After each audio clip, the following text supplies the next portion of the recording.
most astonishing stories of the Second World War.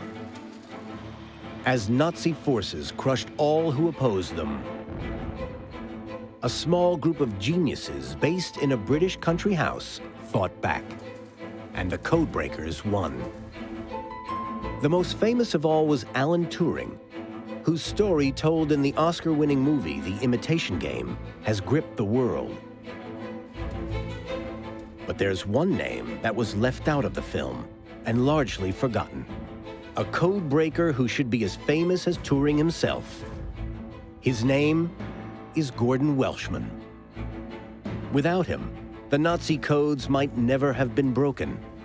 The war could have lasted 2 more years, and tens of thousands would have died. When I was a child, there was always in the family the sense that Dad had done something quite important during the war. But of course, we didn't really know the details, and it couldn't really be talked about. His achievements didn't end with World War II. He would move to the United States, where he'd play a critical role in the Cold War and change the face of the modern battlefield.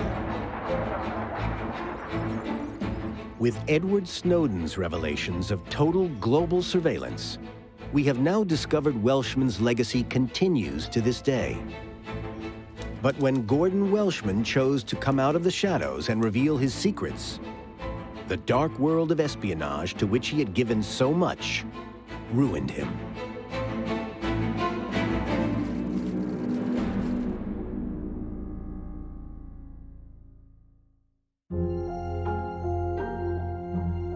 September 1939. As Britain declared war on Nazi Germany, an extraordinary motley army was being assembled at Bletchley Park in the English countryside near London to fight a secret war. Their mission was to crack one of the hardest codes ever devised, created on a machine called Enigma. Enigma lay at the heart of Hitler's armed forces communications system. Bletchley Park staff consisted of chess masters, crossword addicts, and bridge fanatics. If they could break into Enigma, they might just save the world from the Nazis. The best and the brightest were being recruited from Britain's top universities. 2 of this elite were the renowned mathematician Άλαν Τούρινγκ and the dean of a Cambridge college, Γκόρντον Γουέλτσμαν. Γκόρντον Γουέλτσμαν was actually quite glamorous. He was good-looking, and he knew he was good-looking. He had a way with the ladies. He was fantastically bright, very pugnacious, obviously a very proud man. He did mountain climbing, he did sailing, he loved dancing.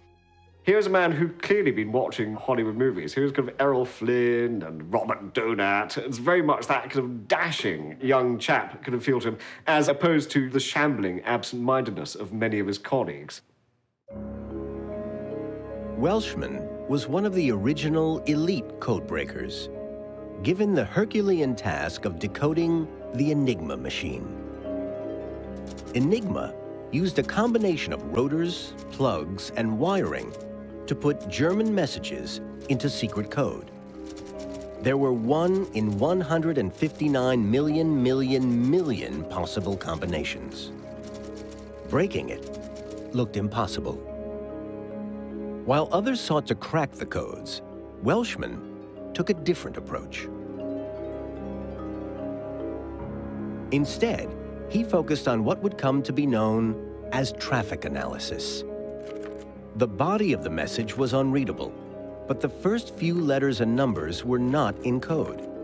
This was the call sign, the address, identifying who the message was to and from. There was crucial information in the call signs, and Welshman started to track it, linking up who was sending and receiving the messages, where they were, where they went. It was a brilliantly simple observation, yet it would prove crucial. They call it chat that comes over the air. And by this means, we can build up a picture of a German unit of the Air Force, for example, the headquarters, any outstations it has, and how they keep in touch with each other and send messages. We were dealing with an entire communication system that would serve the needs of the German forces. The call signs came alive as representing those forces, whose commanders would have to send messages to each other. Just using traffic analysis, Welshman started to reveal the precise enemy forces that faced the Allies. Modern code breaking was born. And they had a big wall map, and you could visually see the whole setup of the German communication system. Traffic analysis was Bletchley's first major breakthrough. Without an analysis of traffic, you would never have been able to use cryptography to win the war. When you hear phrases like traffic analysis or signals intelligence, it doesn't immediately sound quite so glamorous, really. And I think possibly that's one of the reasons why Ggόρντον Γουέλτσμαν hasn't been recognized so much. But if people knew just how absolutely he was the kind of spine of the entire Bletchley Park operation, then they would look at him in a completely new way. The Enigma codes had still not been broken, but Welshman now knew the exact position and strength of thousands of German troops and hundreds of aircraft. It made him realize that Bletchley Park could become as forceful a part of Britain's defenses as the Army, Navy, and Air Force. Their weapon would be intelligence. No one else seemed to be doing anything about this potential gold mine. So I drew up a comprehensive plan, which called for the close coordination of radio interception, analysis of the intercepted traffic, breaking Enigma keys, decoding messages on the broken keys, and extracting intelligence from the decodes.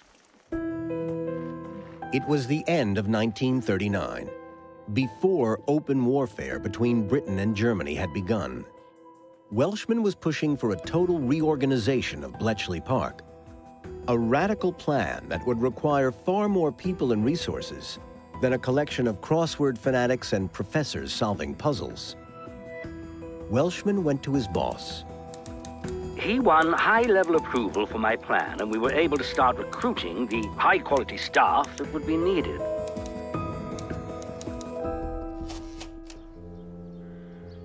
Welshman created what was called Hut 6, a modest name that belied the magnitude of just what was achieved within its walls.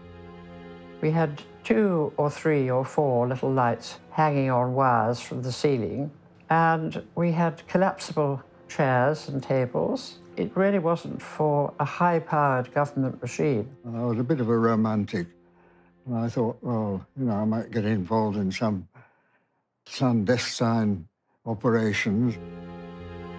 Here, brilliant people made breakthroughs that helped change the course of the war. All were sworn to the utmost secrecy. Welshman would remain head of Hut 6 until 1943. In May 1940, Hitler's panzers invaded France.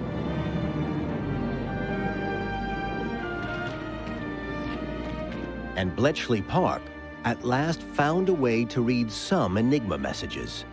The intelligence they contained was codenamed Ultra, and it made for horrifying reading. The Nazis were driving Allied forces back towards the English Channel. British, French, and Belgian troops were fighting desperately. 30 years after the war, in the only filmed interview Welshman ever gave, he revealed how Ultra had saved thousands of British lives. In the Battle of France, probably the most important thing which came out of Ultra was that it was realized so early that we were in a hopeless position. Hut 6 had been established just in time. Bletchley Park had revealed the troops in France were surrounded. They needed to escape now. The evacuation of Dunkirk began. And it was decided to get out as quick as we could. And this meant that there was time to organize. Hut 6 had saved nearly 340,000 lives and prevented the annihilation of the British Army. Its success was a testament to Welshman's steely-eyed vision. Well, I think he was the right person at the right time. I think he probably had a lot of personal characteristics that were really vital for his work here. For Bletchley Park and Ggόρντον Γουέλτσμαν, it was just the beginning.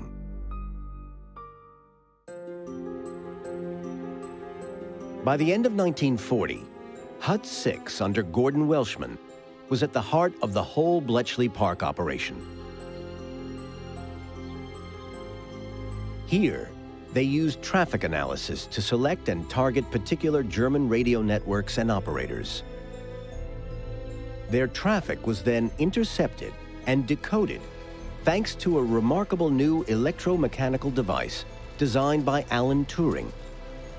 It was helping to break key Enigma signals on a daily basis. It was called the bomb. It simulated all the possible configurations of the Enigma machine. The bomb could check them hundreds of times faster than the smartest human. But it was very limited. To run a test, known as a bomb run, it needed to compare a short phrase from the code with what the codebreakers guessed might be the original message. For example, many German messages might begin with the words Heil Hitler. This guessed text was known as a crib. If they were right in their guess, the bomb could start cracking the code. But they needed accurate cribs. Welshman realized the German operators were only human. Like anyone else, they would fall into bad habits. And if they could target these habits, Bletchley might have a shortcut to break the codes. What Welshman discovered was that by understanding the way that the Germans used the communications, you could start to predict more easily where particular types of message would come. There was a German commander in Brittany somewhere who, during the war, regularly sent in every morning a message saying, Alles in Ordnung, everything's okay here, with the same phrase he used every morning, which was a godsend to the decryptors in Hut 6. Armed with a crib, the Bletchley team could now start a bomb run and hope to find the Enigma settings. But it was a race against time. German codes were changed at midnight, and the bomb might take days to find an answer. Even if they cracked the code, it could be too late to help the Allies. Welshman's genius was to come up with a modification of Άλαν Turing's brilliant design and make it work many times faster. It's Ggόρντον Γουέλτσμαν who spots the one thing that the machines need that could give them an almost uncanny elegance and beauty in the way that they worked. Welshman came up with an inspired, improvised solution. It was called the diagonal board. A simple electrical circuit enabled the bomb to cross-check hundreds of possible combinations at the same time. It reduced bomb runs from days down to hours or even minutes. Hut 6 could now read German messages, sometimes before they were even read by the intended enemy recipient. So here we see an example of Ggόρντον Γουέλτσμαν's fantastic mathematical intelligence coming through, easily a match for that of Άλαν Τούρινγκ. By 1941, Bletchley's decodes were starting to change the course of the war. A German battleship, the Bismarck, was scouring the Atlantic, destroying British shipping, and threatening the nation's survival. The main part of our fleet was out pursuing the Bismarck. She was the latest German ship and the best thing they'd got in the Navy, and very important. On May 24th, 1941, the Bismarck sank the pride of the British Navy, HMS Hood, Britain's most modern and biggest battlecruiser. 1,400 British sailors lost their lives. only 3 of its crews survived. Winston Churchill ordered the Royal Navy to find and destroy the Bismarck, but they had no way of knowing where it was. At Bletchley, Welshman's team believed they might be able to use intelligence to find it. Sifting through the entirety of German naval communications for any reference to the Bismarck was a daunting challenge. What I had to do was to take the Enigma telegrams as they arrived in Hut 6, and I had to put them into the machine. Then I had to look at them and see whether they were all in German, of course, see whether they appeared to be of any interest. Then the breakthrough they had been hoping for. We discovered this message from a German commander to the commander of the Bismarck saying, "Where are you going? I'm worried about my son who's on board." And the message came back, which I got, which said Brest. At last, they had a location. The Bismarck was heading for the port of Brest in northern France, being used by the German Navy. A powerful Royal Navy battle group of 13 vessels was ordered to hunt down the Bismarck. In this, perhaps the most dramatic naval film ever taken, you will see salvos from the Bismarck failing to hit one of our battleships. This was during the chase right across the Atlantic, while the Nazi ship was running from the guns of our squadron.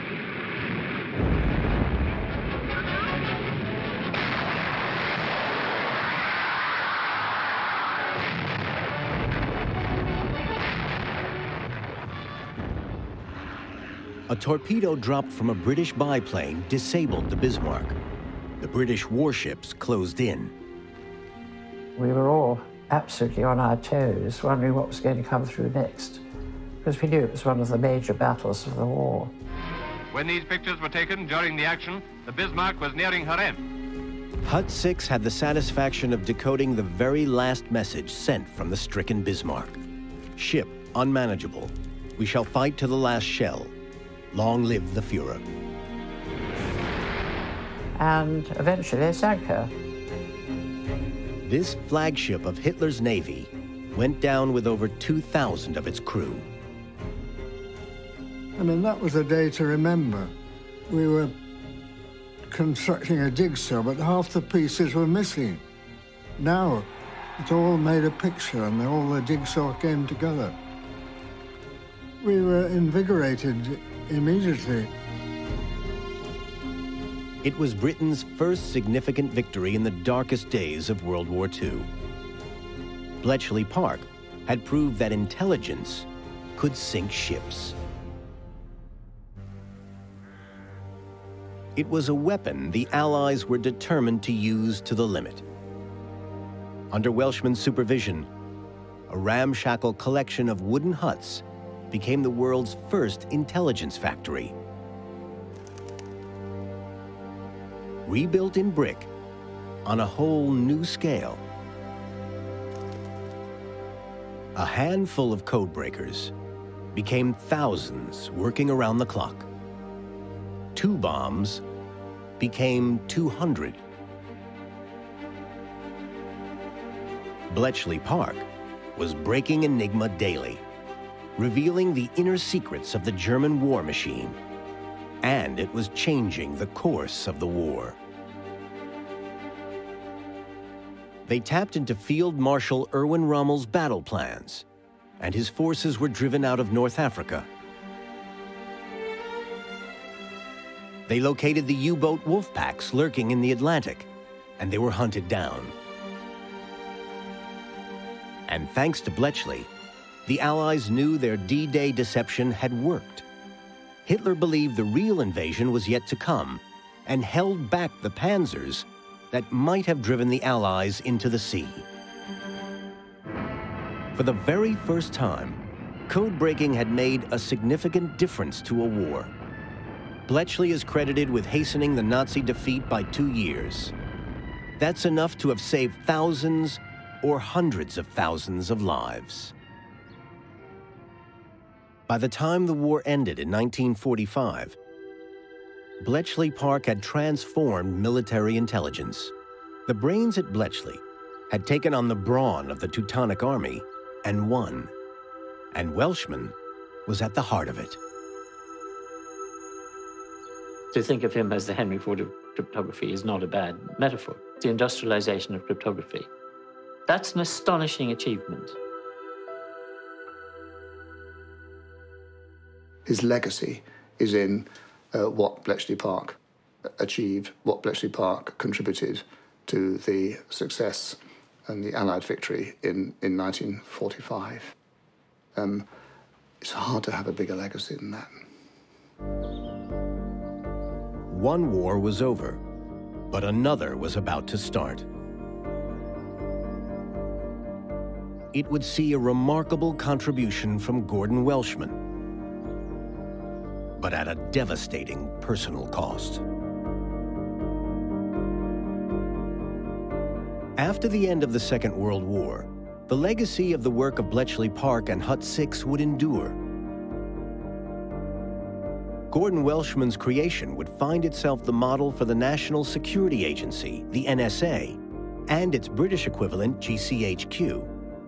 The future lay in computers, and while Bletchley had once led the world, Welshman now believed bankrupt Britain was squandering its technological lead. You also have a sense of a man who understands very, very well about the computer revolution, the computer age that's about to come into being, because this is a computer age that's brought into being at Bletchley Park.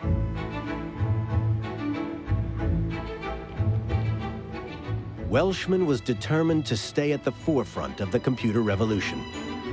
That meant America.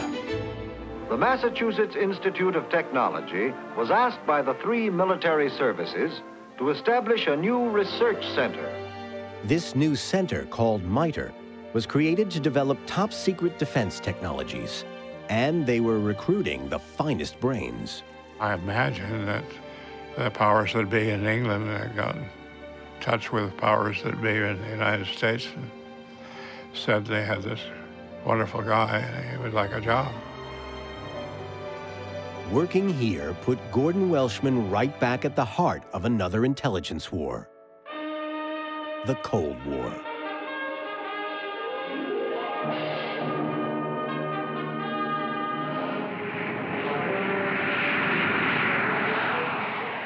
One of the most dangerous threats to our nation's security is the possibility of attack by high-speed enemy bombers armed with nuclear weapons. This was secret conflict on a global scale. Huge strides in technology were needed to hold the so-called Red Menace at bay.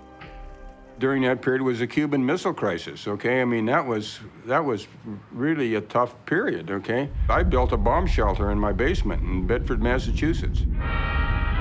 A large-scale nuclear attack on the United States could produce a patchwork pattern of fallout covering 2/3 of the nation.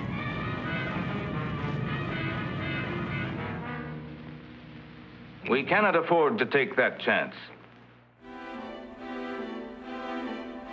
Welshman was given the highest civilian security clearance. It meant becoming a U.S. citizen. The job did require a very high security clearance. In fact, it was high enough so that the fact that I had it was classified. With the frightening prospect of a nuclear confrontation, Welshman was given the vital task of ensuring U.S. military communications were capable of withstanding attack.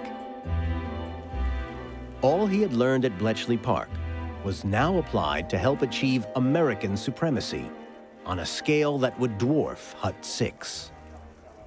Traffic analysis in World War II led Welshman to understand the way information flowed in battle and how many different ways it flowed. Welshman realized military communications hadn't really moved on since his days at Bletchley. Headquarters issued an order, units made reports. But in modern warfare, instant access to battlefield information was essential. Repeat, this is a yellow alert. And computer technology was advancing fast enough to make this possible. He said, hey, with this digital communications, we can do some things that we've never been able to do before. Welshman used all his experience to develop a completely new kind of network.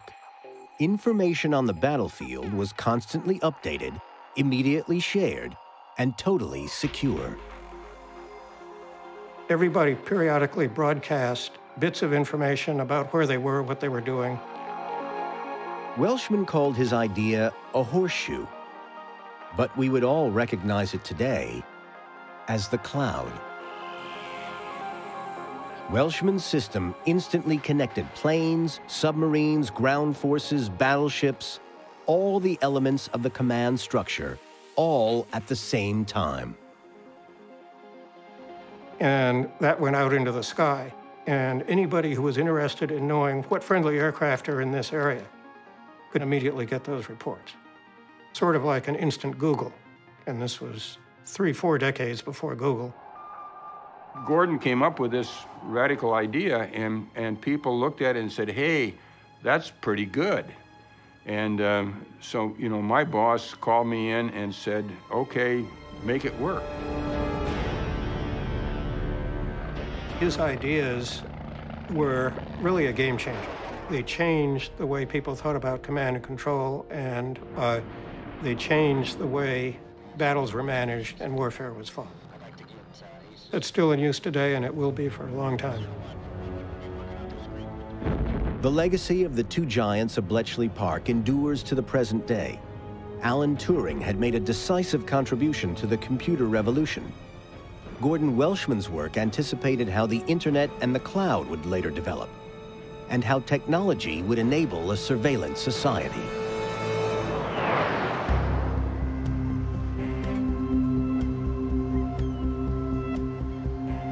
In 1971, Welshman moved to the New England town of Newburyport and married his third wife, Teenie. He was now 65 and still at the peak of his powers. He had made a decisive impact on both the Second World War and now the Cold War. Yet everything he had achieved was known only within his clandestine world. Fighting an intelligence war against the Soviet Union, the US and British governments had kept the success of Bletchley Park secret for 2 decades. Everyone who worked there had been sworn to silence. But then in 1974, came an event that had unexpectedly far-reaching consequences. The Ultra Secret, a government-approved book by an ex-MI6 officer, revealed for the first time the role of code-breaking in winning the Second World War. Suddenly, daylight was being let in on a hitherto secret world. It was a shocking moment for all those like Welshman, who had taken their oath of secrecy so seriously. For years and years, I didn't even read the histories of the war, because I was afraid that somehow or other I might reveal something that I'd learned from Ultra. I think it was an enormous relief. He could tell these stories and could talk to us and could share memories that he kept tamped down for so long. An idea began to form in Welshman's mind that he should write his story. I seem to have a very special responsibility in that I was the only person alive with inside knowledge of a very telling episode in cryptologic history. In 1977, he also took the deliberate decision to appear on the BBC series The Secret War, which dared to reveal the still classified story of ultra-intelligence. I don't know whether I should say this, but it seems to me that some of the things really have been kept secret too long, that there is a point at which you do more damage by deceiving your own people about the true history of World War II than you could possibly do by telling now the stories as it actually happened. Determined to set the record straight, as well as to give public recognition to those whose work had been war-winning, Welshman had to write from his own prodigious memory and discreet research from former colleagues. He had no access to official papers, which were still classified. It was 7 years' work. I think my father felt that he had a very important insight on a particular piece of history, which very few other people had. And he just kept reading the obituaries and realizing that there were fewer and fewer people left. But Ggόρντον Welshman, after a life spent in the secret world, didn't realize that world was about to turn on him.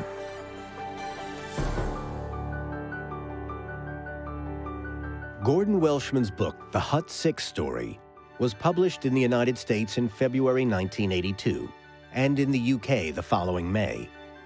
For the first time in print, an insider's account of the full secret history of code-breaking's role in World War II was laid bare. Importantly, it incorporated Welshman's use of traffic analysis. The book also included a warning. Welshman believed lessons from the war were being ignored. The Americans were making the very same mistakes with their security that the Germans had once made.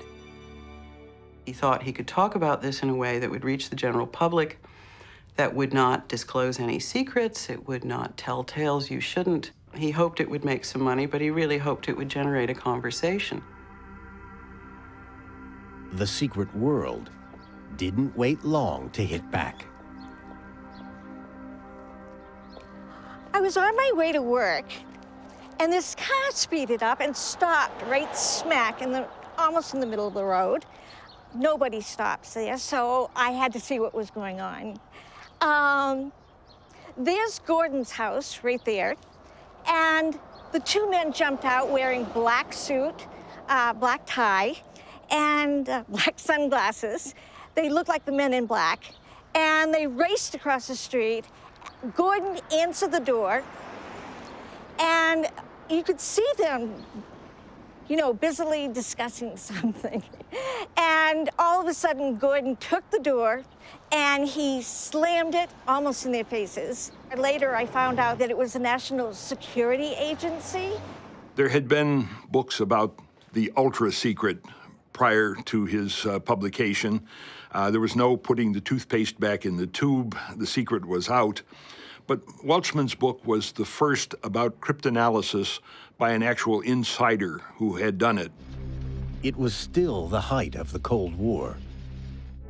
If our continent were attacked, this red telephone would be lifted from its cradle, and instantly, the United States would launch the greatest counterattack in history. Signals intelligence remained at that time at the very heart of the intelligence conflict that was being conducted during the Cold War. So this was as important and as secret as it could get. I think that people who saw what he wrote felt he was imperiling current operations. Welshman's World War II work in traffic analysis might have been 40 years earlier, but what he had discovered was still so vital to the secret world that revealing it, even now, was considered dangerous. On February 22nd, 1982, the men in dark glasses returned. These two young gentlemen came in, one from NSA and one from, I believe it was Air Force Intelligence. They said, well, this information has never been declassified, and therefore is still in violation of the wartime secrets laws. Ggόρντon was taken aback. He said, this is absurd. They were delivering a message to him, and it was an ominous message.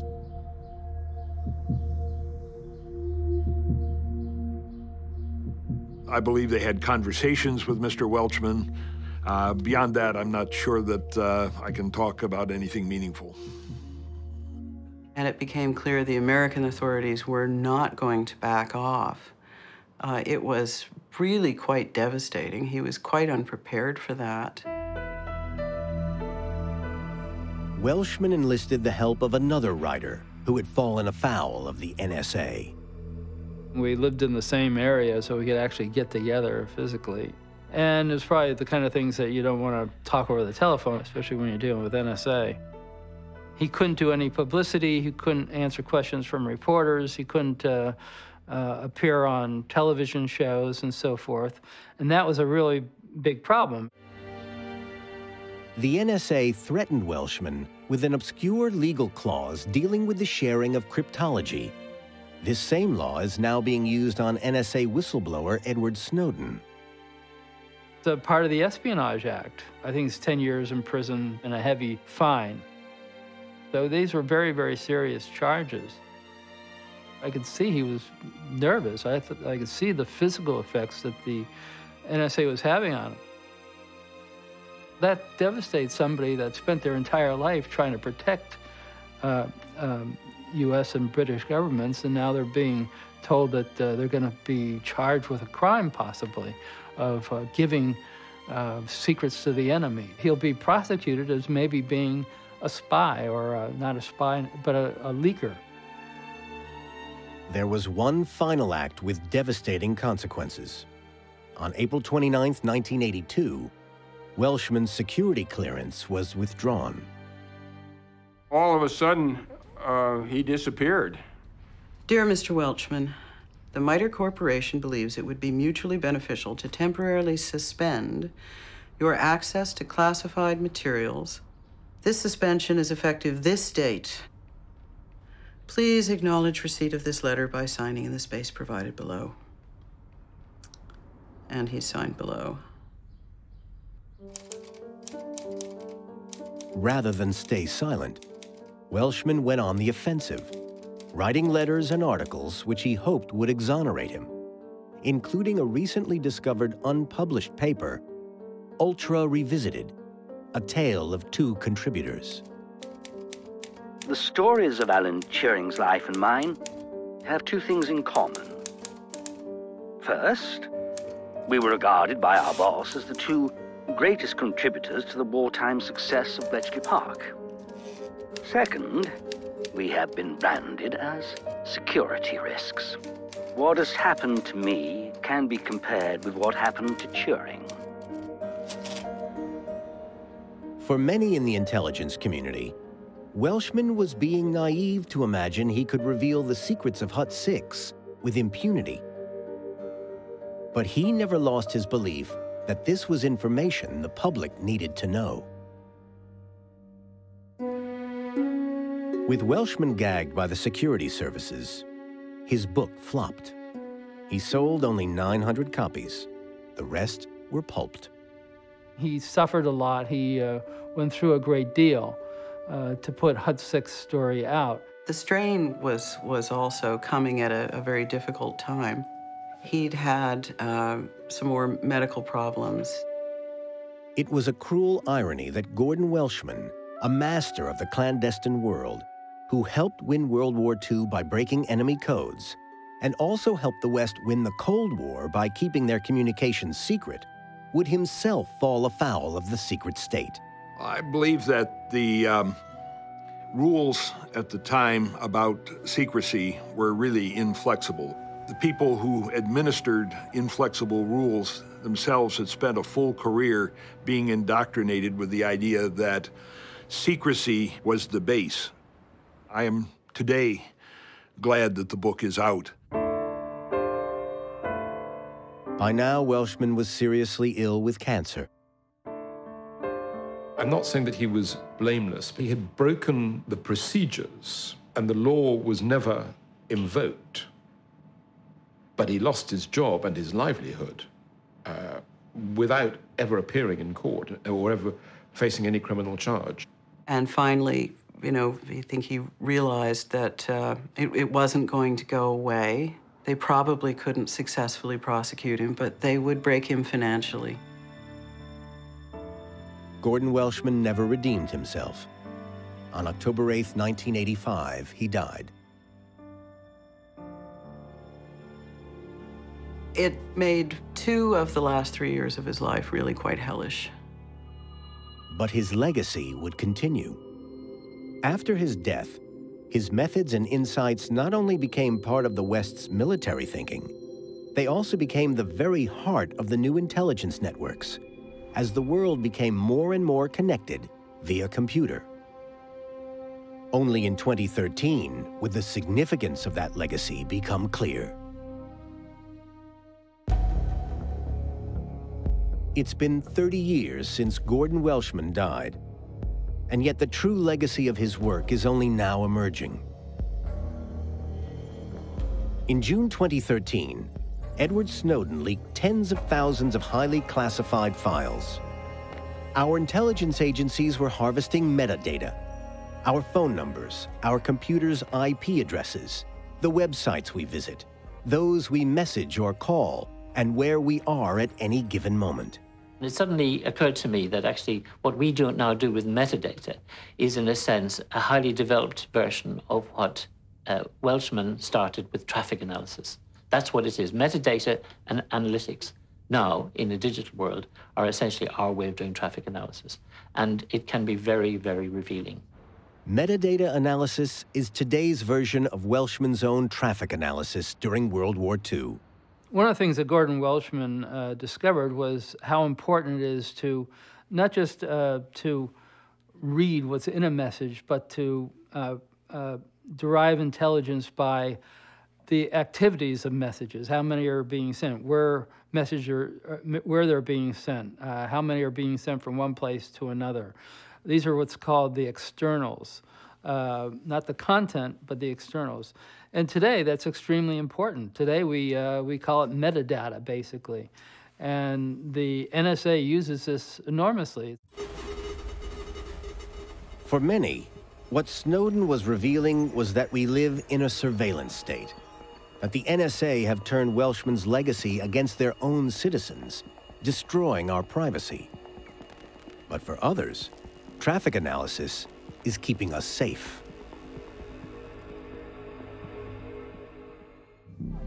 After 9/11, CIA analysts were on the hunt for Osama bin Laden, the most wanted man on the planet.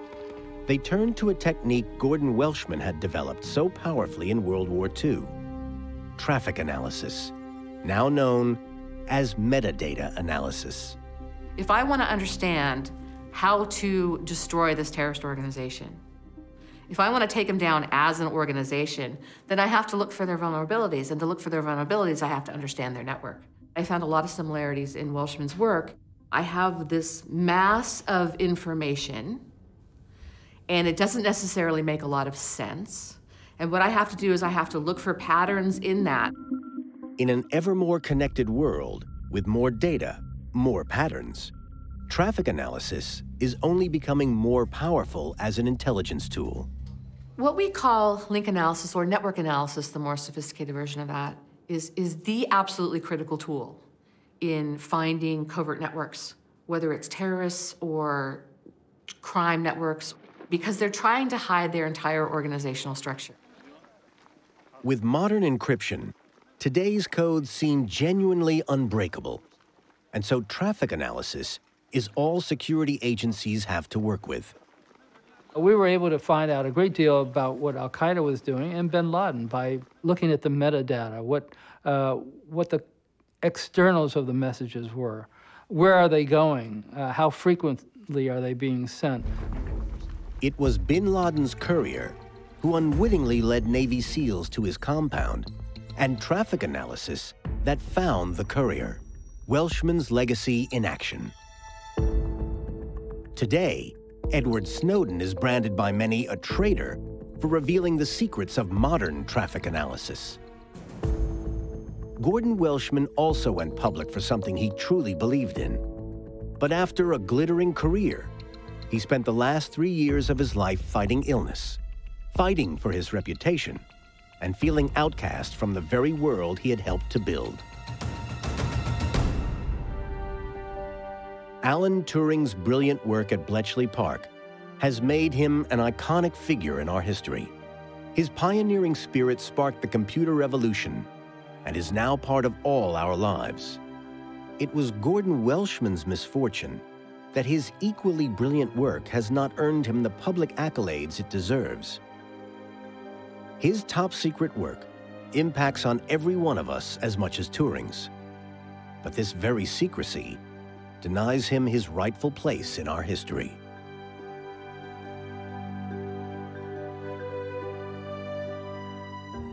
"99.9% of the people in the world have never heard of Ggordon Welchman.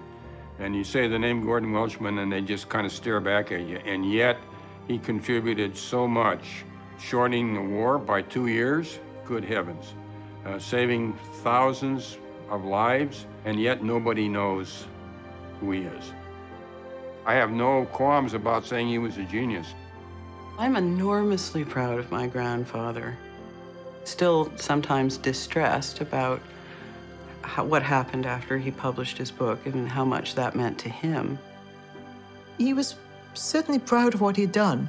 There's always an element that it was a pity he didn't get recognized, but just too bad he couldn't be here today.